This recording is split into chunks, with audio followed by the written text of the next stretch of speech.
Bawumia Baba. It is possible. Oh yeah, Bawumia Baba. Oh yeah, Bawumia Baba. Who ya? Okay, view.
Thank you very much. As you know, When you have Akufo-Addo, it's only for a short time. When it's under John Mahama, it's 4 years. So we have had a very temporary doom song. But I was telling you that I believe in possibilities. That Ghana can be like South Korea, can be like Malaysia, can be like Dubai, can be like Singapore. We just have to put our minds to it. The key elements are what I started to work on when I became vice president. We implemented free SHS. We've implemented free TVET. We've issued 17 million Ghana cards, 18 million Ghana cards. And now the Ghana card is proving to be extremely useful to all of us. It is now your tax identification number, it is your NHIS number, it is your SNIT number. And we are linking it to be your driver's license number as well. What we are doing now with the Ghana card is that we are using it to check corruption in the public service. Ghost workers have now been checkmated by the Ghana card.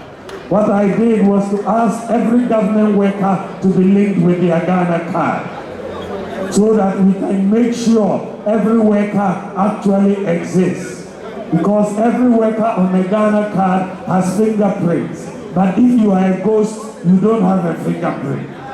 Ghosts don't have fingerprints. So when we link every worker to the Ghana card, the ghosts run away. We had in National Service Secretariat 44,000 ghost workers disappear. We saved 420 million Ghana cedis by doing that. We went to SNIT. There were 29,000 ghost pensioners on the SNIT payroll. They all ran away, and we saved over 350 million Ghana cedis. 2 institutions alone, we've saved over 750 million Ghana cedis. Just 2 institutions. We've cleaned up all ghost workers from the Ghana Controller and Accountant General's payroll. So today, after 67 years of independence, Ghana can confidently say we have eliminated the problem of ghost workers on our payroll. This was a problem we dealt with for many years.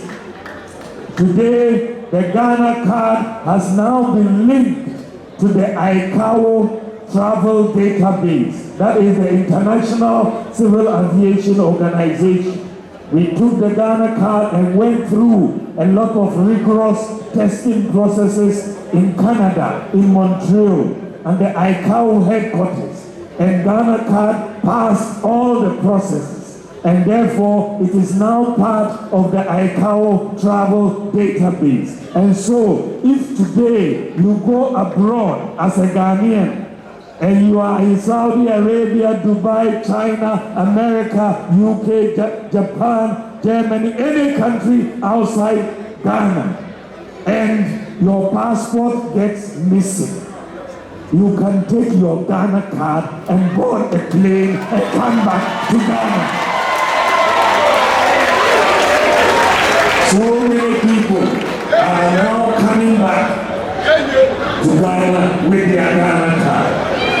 And what is even more interesting, before the end of this year, 2024, in a few months' time, by the grace of God, if you travel outside Ghana and you are coming back into Ghana, we are going to implement e-gates at the arrival hall. E-gates, which means they are electronic gates. If you come and you have your Ghana card, you don't need to go to the immigration officer. Just go to the e-gate, put your Ghana card there, it will open for you, you enter and you go and pick up your luggage.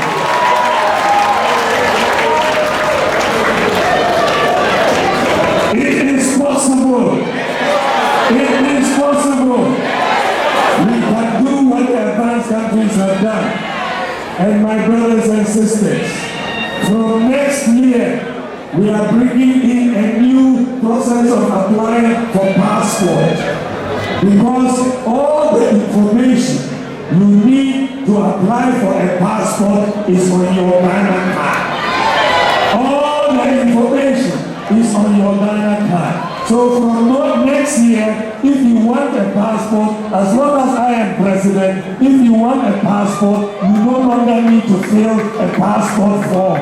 You just take your Ghana card, pay your fee, and they'll print your passport for you. They'll print your passport for you. You don't need to go and apply for a passport again. This is the new Ghana that we are going.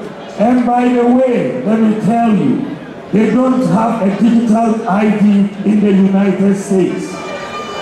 It is only now that the US is starting to talk about doing a Ghana card equivalent. The UK doesn't have a digital ID, but Ghana is one of those few countries that has a digital ID which is anchored and registered in the ICAO travel database. To have a credit scoring system.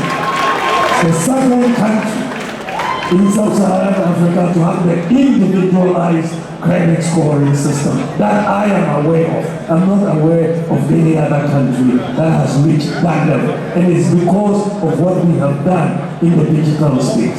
I also want to bring a new tax system into Ghana.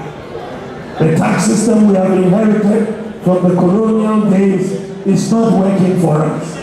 I want a simple, transparent tax system for Ghanaians.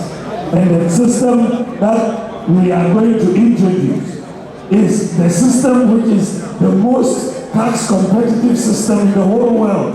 When I was looking for the new tax system, we did the research and we found out that the country Estonia has the most competitive tax system in the world for the last 10 years in a row. They have been #1 in the world the last 10 years. So I took a team and we went to Estonia. I met the president, I met the prime minister, I met the Ministry of Finance, I met the revenue authorities. We took a team and we went through, and I was convinced that their system, which is a flat tax, everybody knows if it is 10%, it's 10% for everybody. It's so easy to implement. So we are going to implement a flat tax system next year by the grace of God for everybody. So we will have a very simple tax system for businesses and individuals. Because today, many businesses, when they get a bill from the GRA for taxes, they cannot believe it. They don't understand it. How does it happen? If you have a flat tax system, there will be no kululu. Everything will be straight. And so, next year, we are going to start the flat tax system by the grace of God. We want to all start on the same page. And so next year, I'm going to give a tax amnesty to all businesses and all individuals. Whatever you owe, we will cancel. And that will allow us to start on a fresh, clean slate, everybody with the new tax system. And I'm going to change the tax import duty regime at the port. The import duty regime is also a bit burdensome. I want to move Ghana away from what we are doing to something which is predictable. Today, when many businesses bring in goods, they are not sure the duty that they are going to be assessed. There is no predictability. You may think you are going to pay 20,000 cedis, you get there, they'll say 40,000. And you may not be able to pay, and they'll seize your goods. So I'm going to introduce a new flat tax system at the ports in cities. The tax will be in cities, not related to the dollar. It will be in cities. We need to have respect for our cities. If you keep increasing the taxes then the traders will keep increasing the prices at the market. So we are going to introduce, if you are a spare parts dealer in Abosokai and you are bringing in a container of spare parts, you will have a flat rate for how much duty a 40-footer will cost. If it's 20,000, it's 20,000. No matter when it arrives, it's 20,000. If it's a 20-footer, if it's 10,000, it's 10,000. No matter when it arrives, it's 10,000. Everybody knows it's predictable. It's predictable. If it is rice, you know a 40-footer is this. If it is chicken, you know. So everybody has a clear understanding of the nature of the import duty. So there is predictability, and the traders won't keep increasing the prices at the market. The second reform in the tax area I'm going to bring is to realign the Ghana import duty to the Lomé Togo import duty. Today, a lot of people say that Togo Lomé import duty is lower than Ghana. So people take containers into Togo, clear them and smuggle the goods into Ghana. Isn't that the case? So I'm going to change that. The new policy is going to be that Ghana import duty cannot be higher than Togo import duty. Immediately we do that, it will mean that all the smugglers will vanish, like the way the ghost workers also vanish. There will be no incentive to smuggle through Togo anymore, and therefore Ghana will get the revenue, the import duty revenue that is due to us. I'm also going to focus on the training of our youth in digital skills. We are moving into a digital world, and the job market in this digital world globally requires digital skills. So we need to train our youth in coding, in software development, software engineering, and ICT skills. And what is very, very interesting is that you don't even have to have a certificate to be trained in ICT skills and coding. You don't need a certificate. We are going to train some Kaya girls in coding. Kaya, we are going to train them in coding. You don't need a certificate. We can train you to be a coder, to be in software development. Once you can read and write, we'll train you. And we want to train 1 million youth in digital skills. 1 million youth in digital skills. Yes, thank you. Thank you. And when you are trained, you don't have to necessarily work in Ghana. You can sit in Ghana and work in Australia, work in Germany, work in the United States. You don't need to go abroad and work if you have the digital skills. And we are going to really also invest in new areas to create jobs. One major area Ghana is going to invest in under my presidency is in the sports arena. Sports can create a lot of jobs. Beyond football, we can expand and create a lot of jobs. So we are going to invest a lot in sports. We have already invested a lot. We have done in terms of sports facilities.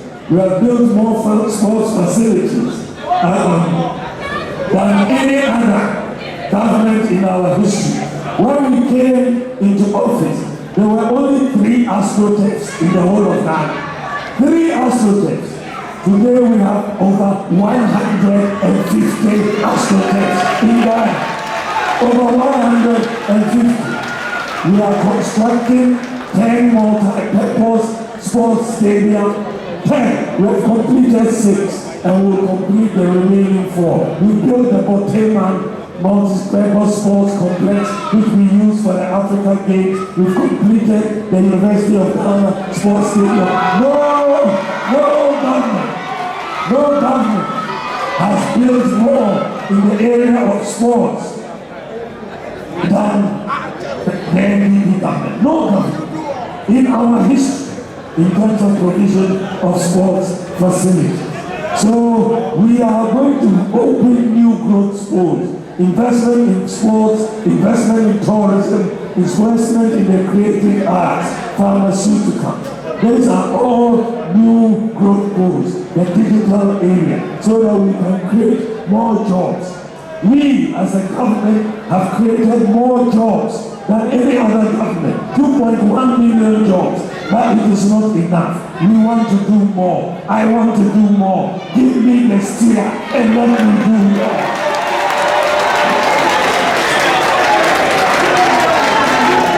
So we want to make sure that we can move this country forward. You want a president. You want a president who is consistent. You want a president who is consistent. There are a number of reasons I want you to vote for me. Everybody acknowledges that in terms of performance, you cannot find a vice president in the history of Ghana that has done better than Dr. Bawumia. You cannot find a vice president that has done better. I can point to 33 different policy initiatives, 33 that I have initiated or championed as vice president and implemented. 33. My opponent cannot point to one. We are not talking a confirm or Kukobu or Kukobu. I'm talking of serious policy.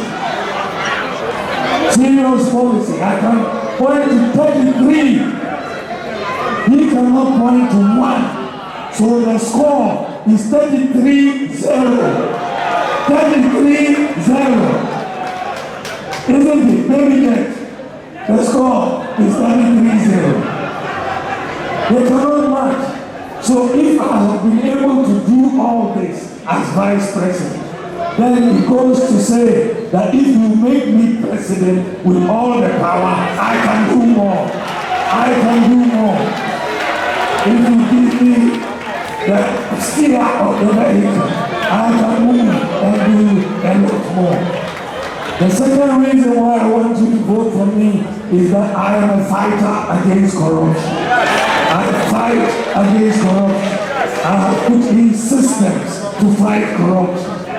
So you see all the digitalization that we are doing, even fighting corruption, ghost workers and all of that. The third reason I want you to vote for me is that you will have more accountability from me. Because I am looking to be president for 8 years, isn't it? So if you vote for me, I will have to come back to you in 4 years' time. Which means in 4 years' time, I have to account to you for what I have done. You have to renew my license. If I don't perform well, you will not renew it. And so I'm going to work very hard to perform so that you will renew the license for another 4 years. But if you give my opponent a chance to be president, he is only coming for 4 years. And he says he first needs to go on a honeymoon. So after he finishes his honeymoon, you will see him again. He doesn't have to come back to you. So which one do you want? Someone who can take us forward for 4 years, for 8 years, or someone who wants to take us backwards for 4 years? We need someone who is consistent. So I'm asking you to all come together. Our future is at stake. We need a president who is an innovative president, a hard-working president, a problem-solving president. And if that is the person you are looking for, your choice is Dr. Bawumia. Thank you very much. God bless you. God bless you. God bless you.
Sorry?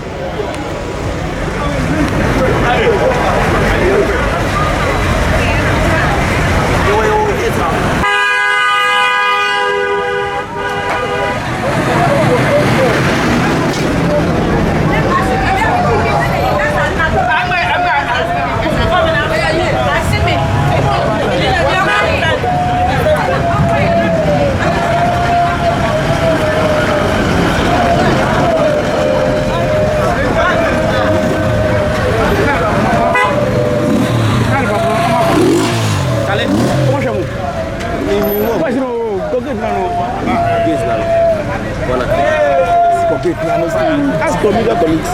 Yay!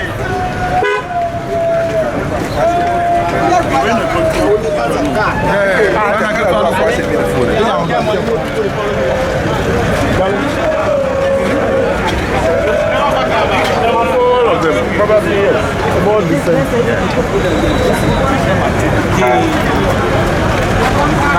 For the drum for them. It's the black, it's not rose. So oh, I don't know who that's.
Sorry?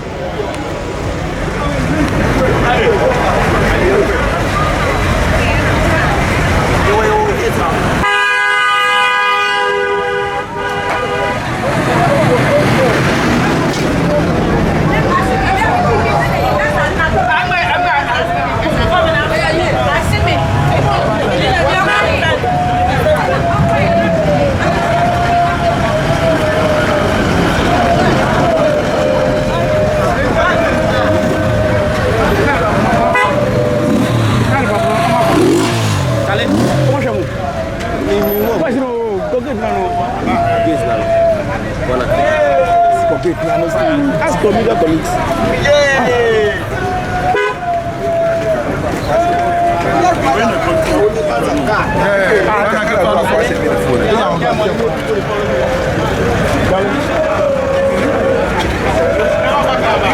All of them, probably yes. About the same.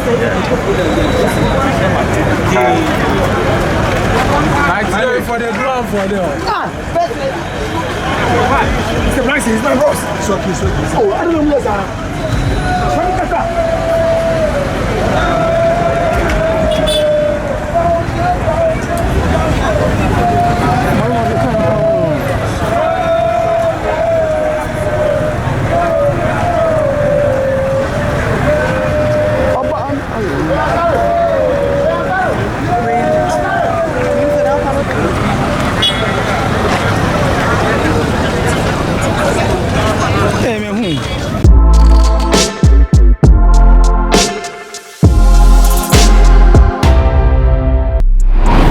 Please subscribe to Morris TVG.